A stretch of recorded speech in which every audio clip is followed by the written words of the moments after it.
Profit guardian में आपका स्वागत है और हम आपको बताएंगे नागा साधु बनने की प्रक्रिया।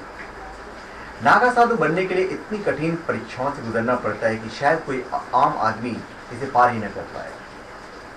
नागाओं को सेना की तरह तैयार किया जाता है।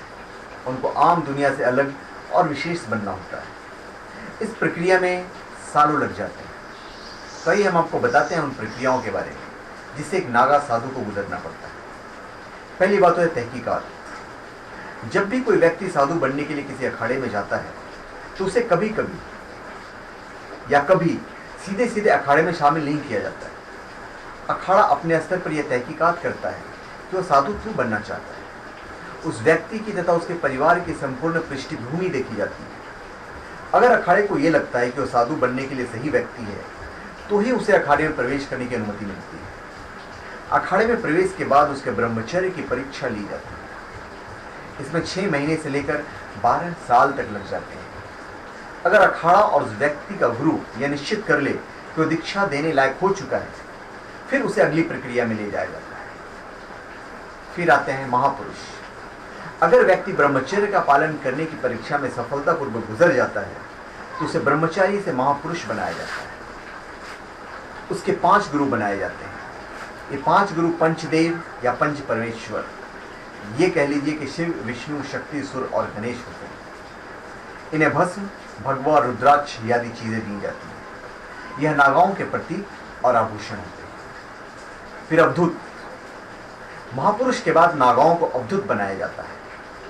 इसमें सबसे पहले उसे अपने बाल कटवाने होते हैं। इसके लिए अखाड़ा परिषद की रसीद भी कटती है। अवधूत रूप में दीक्षा लेने वाले को खुद का तर्पण और पिंडदान करना होता है। यह पिंडदान अखाड़े के पुरोहित करवाते हैं। यह संसार और परिवार के लिए मृत हो जाते हैं। इनका एक ही उद्देश्य होता है, सनातन और वैदिक धर्म की रक्षा। फिर लिंग भंग। इस प्रक्रिया के लिए उन्हें 24 घंटे नागा रूप में अखाड़े के ध्वज के नीचे बिना कुछ खाए पिए खड़ा रहना होता है। इस दौरान उनके कंधे पर एक दंड और हाथों में मिट्टी का बर्तन होता है। इस दौरान अखाड़े के पहरेदार उन पर नजर रखे होते हैं। इसके बाद अखाड़े के साधु द्वारा उनके लिंग को वैदिक मंत्रों के साथ झटके दे देकर निष्क्रिय कर दिया जाता है। यह कार्य भी अखाड़े के ध्वज के नीचे किया जाता है। इस प्रक्रिया के बाद वह नागा साधु बन जाता है। फिर उनके पद और अधिकार क्या है। नागा साधुओं के कई पद होते हैं। एक बार नागा साधु बनने के बाद उनके पद और अधिकार भी बढ़ते जाते हैं। नागा साधु के बाद महंत, श्री महंत, जमातिया महंत, थानापति महंत, पीर महंत, दिगंबर श्री, महामंडलेश्वर और आचार्य महामंडलेश्वर जैसे पदों तक जा सकता है। तो धन्यवाद। आप हमारे चैनल प्रॉफिट गार्डियन को सब्सक्राइब करें और अपने कमेंट कीजिए।